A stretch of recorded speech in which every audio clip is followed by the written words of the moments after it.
नमस्कार साथियों, मेरे यूट्यूब चैनल आरपीएस स्टडी अड्डा में आप सभी का बहुत बहुत स्वागत है।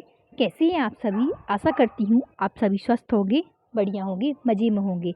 आप सभी के लिए लगातार अच्छी अपडेट आ रही हैं। मैं आपको जो महत्वपूर्ण अपडेट रहती है वो ही बताती हूँ, ऐसे कोई भी अपडेट नहीं बताती हूँ। इसलिए प्लीज़ आप सभी वीडियो देखा करें कि कौन सी अपडेट कब है। फिर बहुत से लोग कमेंट करते हैं इस बात पर। और यदि आप सभी मेरे चैनल पर फर्स्ट टाइम विजिट कर रहे हैं, मेरे चैनल को लाइक सब्सक्राइब अधिक से अधिक शेयर करें।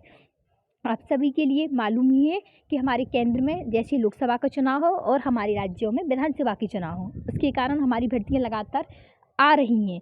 वैसे ही हमारे मुख्यमंत्री जी कह चुके थे कि 1.5 लाख पदों पर भर्तियां आएंगी। तो अब केंद्र में भी लोकसभा का चुनाव है तो केंद्र में भी कुछ भर्तियां आएंगी। उसी को लेकर एक अपडेट आई है, मैं आपको बता दूं ताकि आप सभी अपनी प्रिपरेशन प्रारंभ कर सकते हैं।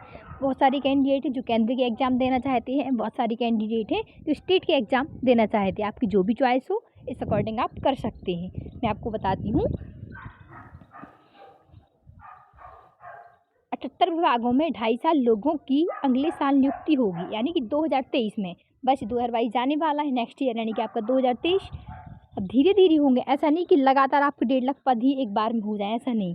विभागों के मर्जर से कामों के वितरण में एक रूपता आई है। अगले लोकसभा चुनाव देखिए आप, अगले लोकसभा चुनाव से पहले केंद्र सरकार के विभिन्न विभागों में 2.5 लाख लोगों की नियुक्ति, 2.5 लाख लोगों की नियुक्ति होगी।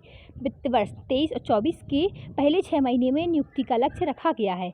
अभी केंद्र सरकार के तहत आने वाले लगभग 78 विभागों में 9.79 लाख पद खाली हैं। इतने पद खाली हैं आपके। सूत्रों का कहना है कि कार्मिक मंत्रालय खाली पड़े 9,79,327 पदों में से 25% यानी कि ओनली 25% लगभग 2.5 लाख पदों को भरने का लक्ष्य लेकर चल रहा है।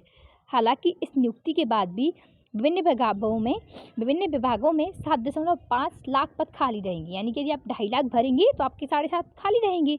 वित्तीय और कुछ ढांचागत वजहों से सभी पदों पर नियुक्त करने में कठिनाई है, यानी कि धीरे धीरे होंगे। इसलिए फिलहाल 25% पदों पर ही नियुक्ति का विचार है। ऐसा नहीं कि आपके 75% नहीं होंगे, वो भी होंगे, लेकिन धीरे धीरे इसकी प्रोसेस जैसे 25% की चल रही है, ये जैसे ही फिल होंगे उसके बाद आपके 75% पदों पर चलेगी।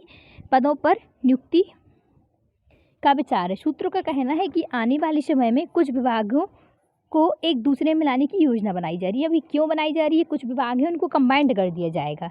देखिए आप, इसके पीछे मकसद है कि कर्मचारियों और अधिकारियों के बीच कामकाज का बराबर वितरण हो सके, यानी कि कर्मचारी अधिकारी बराबर मात्रा में काम करें, कोई भी मनमुटाव ना हो। अभी यह शिकायत होती है कि किसी एक विभाग में काम अधिक है और दूसरे विभाग में कम है। विलय होने से कामों के वितरण में एक रूपता है, यानी कि सभी को समान काम दिया जाएगा। देश में IAS IPS के 2300 पद खाली, कानून व्यवस्था संचालन में दिक्कत। आपके देखिए, देश में जो UPSC आपकी परीक्षा कंडक्ट करवाती है, IAS IPS IRS इस तरीके, इनके इतने पद खाली हैं तो हमारे देश की कानून व्यवस्था में दिक्कत आ रही है। देश में IAS और IPS के 2300 से अधिक पद खाली हैं। ऐसा एक भी राज्य नहीं है जहां इन दोनों के लिए स्वीकृत पद में रिक्तियाँ नहीं है। ऐसा कोई भी स्टेट नहीं है। आपको मालूम है कि ज़िले में IAS होता है, तो ऐसा कोई भी आपका स्टेट नहीं है जहां पर ये पद खाली ना हो। IAS की कुल 1472 और IPS के 864 पद खाली हैं। कार्मिक लोक शिकायत तथा पेंशन मंत्रालय के मुताबिक IAS के कुल स्वीकृत पद 6,789 हैं, जबकि IPS के 4,984 हैं।